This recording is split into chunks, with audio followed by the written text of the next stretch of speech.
YS Vivekananda Reddy గారు ఈరోజు ఉదయాన్నే టీవీ ఛానల్లో చూస్తే ఆయన యొక్క మరణం హార్ట్ ప్రాబ్లం అని ప్రతి ఛానల్లో ఏపీలోని అన్ని ఛానల్లో విశేషంగా ప్రచురణ బ్రేకింగ్ న్యూస్. ఆ తర్వాత కొన్ని గంటల తర్వాత ఇది ఏదో మాకు అనుమానం ఉంది, తలకు కానీ దేహ భాగంలో కొన్ని చోట్ల కానీ బాగా గాయాలైనాయి, దీనిపైన దర్యాప్తు జరపమని ఓపెన్గా వైఎస్ఆర్ పార్టీ వాళ్ళు కోరుతున్నారు. ఇది నిజమైన దర్యాప్తు కావాలని మేము కూడా కోరుతున్నాం. ఆ యొక్క సంఘటన పూర్తి స్థాయిలో దర్యాప్తుతో పాటు ఖండిస్తున్నాం. అది ఈ విధంగా జరిగిన విధానాన్ని ఎవరు చేసినా కూడా ఖండిస్తున్నాం. బాగా బాధాకరమైన సంఘటన, చింతిస్తున్నాం కూడా.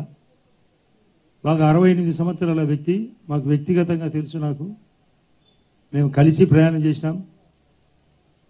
ఇటువంటి పరిస్థితి ఎవరికి రాకూడదు ఈ ప్రపంచంలో. కానీ కొన్ని పత్రికల్లో కానీ టీవీలో కానీ వాళ్ళకు చెప్పారట. అక్కడ నేను ఇప్పుడు విజయవాడలో ఉన్నా, ఇప్పుడు రాత్రి కూడా ఇక్కడే ఉన్నా. అసలు ముఖ్యమంత్రి గారిని, ఆయన కుమారుడు లోకేష్ బాబు గారిని, నేను పార్లమెంట్ అభ్యర్థిగా కడపలో పోటీ చేసిన ఆదినారాయణ రెడ్డిని, నన్ను పులివెందుల అసెంబ్లీకి పోటీ చేసే సతీష్ రెడ్డి గారిని కూడా ఇది ఉద్దేశంగా చేసినారు, ఇది రాజకీయ కుట్రగా చేసినారు, పులివెందుల్లో ఎదుర్కోలేక ఈ విధంగా చేసినారని అంటున్నారు. మేము చెప్తున్నాం, దర్యాప్తు లోతుగా ఉండాలా, సమగ్రంగా ఉండాలా, ఖచ్చితంగా ఉండాలా, స్పెషల్ ఇన్వెస్టిగేషన్ టీంతో ఉండాలా. ఎవరైనా తప్పు ఉంటే వాళ్ళని ఉరి శిక్షకు గురి చేయాలి. మేము చాలా చింతిస్తూ మాట్లాడుతున్నాం, బాధపడి మాట్లాడుతున్నాం. అసలు ప్రొద్దున టీవీ ఛానల్లో, అన్ని ఛానల్లో ఏమో హార్ట్ ప్రాబ్లం అందరూ గమనించారు. మళ్ళీ సైకాలజీ మార్చినారు.